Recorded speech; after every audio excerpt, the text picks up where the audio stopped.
അസ്സലാമലൈക്കും guys, Siraj here. ഇന്ന് Sunday ആണ്, പക്ഷേ നമുക്ക് ഓഫീസുണ്ട്.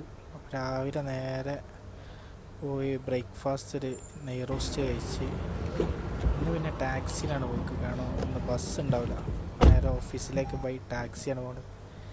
ഇന്നിപ്പോൾ പുറത്തുനിന്ന് കഴിക്കാൻ കാരണം നമ്മളെ റൂമത്തെ ചെങ്ങന്മാർ ഇന്നലെ ഗ്യാസിനൊക്കെ പൈസ വാങ്ങിയതിന്, പക്ഷെ ഓല് ഗ്യാസ് വാങ്ങിയില്ല.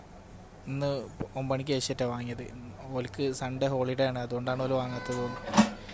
രാവിലെ ഓഫീസിലെത്തി നേരെ ഒരു കോഫി ഒട്ടിച്ച് പരിപാടി അങ്ങോട്ട് സ്റ്റാർട്ട് ചെയ്തു. പിന്നെ ഉച്ചക്ക് ചിക്കൻ ഓർഡർ ചെയ്ത്. കാരണം താഴെയുള്ള ഹോട്ടലിലത്തെ ഭക്ഷണം വളരെ മോശമാണ്. പിന്നെ അതും കഴിച്ച് പിന്നെ ഇന്ന് വാട്സപ്പ് ഗ്രൂപ്പിൽ ഒരു കമ്പനിക്കാരന് ഭയങ്കര ഊക്കൽ നോക്കി, ഈ ഭയങ്കര ക്ഷീണമാണെന്നൊക്കെ പറഞ്ഞിട്ട് വീഡിയോ ചെയ്തതിന്. ഇപ്പോഴത്തെ ഒരു കാലഘട്ടത്തിൽ നമുക്ക് എന്താണോ ഹാപ്പി തോന്നുന്നത് അത് മറ്റുള്ളവർക്ക് ബുദ്ധിമുട്ടാവാത്ത കാര്യമാണെങ്കിൽ അത് അങ്ങോട്ട് ചെയ്യുക. ഞാൻ പിന്നെ ഓനെ നെഗറ്റീവുകളിൻ്റെ കണത്തിലേ എടുത്തിട്ടുള്ളൂ. എന്ത് ചെയ്താലും തൃപ്തിപ്പെടാത്തൊരു രൂപത്തിലായിക്കണോന്. ഇങ്ങനെ പറയുന്നവരോട് ഒറ്റ കാര്യം പറയാനുള്ളൂ, നിങ്ങളെ ഫിസിക്കലി മെൻ്റലി ഒരാൾ ബുദ്ധിമുട്ടിച്ചിട്ടില്ലെങ്കിൽ ഓൽക്കുള്ള ഇഷ്ടമുള്ളത് ചെയ്തോട്ടെ. ലൈഫ് പോണത് റോക്കറ്റ് വിട്ട പോലെയാണ്. അപ്പോൾ മറ്റുള്ളവർ ബുദ്ധിമുട്ടൊക്കെ എന്ത് കാര്യമാണെങ്കിലും ചെയ്തോളാം, ഒന്നും നോക്കണ്ട, വേറെ ആരും കാത്തുക്കണ്ട.